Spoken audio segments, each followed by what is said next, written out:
Selamat datang di Bagasi Panda TV. Like dan subscribe ya teman-teman, supaya tidak ketinggalan Bagasi Panda. Aktifkan juga loncengnya. Baga bercerita. Halo teman-teman, hari ini Baga mau membacakan cerita dari buku ini. Bukunya 100 Cerita Rakyat Nusantara oleh Dianka, diterbitkan oleh Buana Ilmu Populer. Ayo kita baca sama-sama. Monyet yang malas. Suatu pagi, monyet masih tidur saat dia mendengar suara ribut di pepohonan sekitarnya. Aduh, dia lagi. Berisik, omelnya saat melihat tupai yang merontokkan kenari dari pohonnya. Tupai lalu mondar-mandir mengangkuti kenari-kenari itu pulang ke sarangnya di sebuah pohon tua yang besar. Kau mengganggu tidurku saja. Pagi-pagi sudah berisik, teriaknya pada tupai. Tupai hanya tersenyum. Kita harus rajin.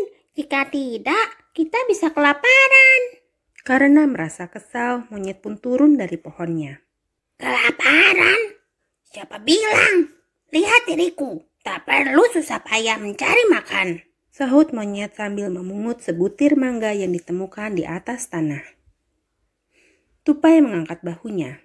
Terserah kau saja. Monyet menyeringai. Baginya tak perlu susah payah menyimpan makanan. Dia mudah menemukan buah-buahan yang jatuh di sekitar tempat tinggalnya. Keesokan harinya, lagi-lagi tupai mengganggu tidurnya. Monyet pun marah. Aduh, aku kan masih mau tidur. Kenapa kau berisik terus? Bukankah kemarin kau sudah mengumpulkan banyak kenari? Kau mengganggu istirahatku, teriaknya. Tupai ketakutan. Maafkan aku, tapi aku harus membawa kenari-kenari ini pulang.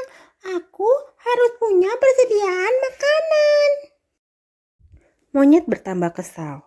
Dia lalu menunjuk buah-buahan yang tergeletak di tanah. Kau tak perlu punya persediaan makanan. Bukankah banyak buah-buahan yang terjatuh di tanah? Kita bisa memakannya kapan saja. Tak perlu susah payah mencari. Tupai hanya diam. Dia lalu meninggalkan monyet yang masih saja terus mengomel. Meski demikian, tupai tetap rajin mengumpulkan kenari. Hari berganti hari. Musim kemarau telah tiba. Pohon-pohon meranggas. Daun-daun pun kering. Tak ada buah yang bisa dipetik, apalagi jatuh ke tanah. Tidak hanya itu, air sungai juga surut. Tanah-tanah di sekitarnya meretak, tak bisa ditanami. Saat monyet lapar, dia kebingungan. Dia berjalan ke sana kemari, tapi tak menemukan buah-buahan. Monyet pun merasa lemas dan duduk di bawah pohon. Saat itulah dia melihat tupai asik makan kenari di rumahnya. Sebuah lubang besar di pohon tua. Sambil menelan air liur, monyet berkata pada dirinya sendiri. Ternyata tupai benar. Karena dia rajin, dia jadi punya persediaan makanan di musim kemarau. Sedangkan aku terlalu malas. Sehingga aku tak punya makanan sedikit pun. Rasanya monyet ingin naik ke rumah tupai dan meminta sedikit kenari. Namun monyet malu. Dia masih ingat saat dia memarahi tupai karena telah mengganggu tidurnya. Untunglah tupai melihatnya.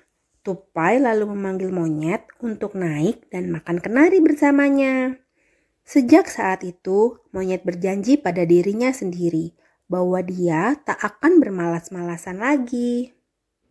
Nah, teman-teman, itu cerita dari monyet yang malas. Jadi, kita harus jadi anak yang rajin ya. Jangan sampai kalau ada tugas saja kita baru mau bekerja atau belajar. Semua harus rajin ya. Dadah. Sampai jumpa di video berikutnya. Jangan lupa like, comment, subscribe.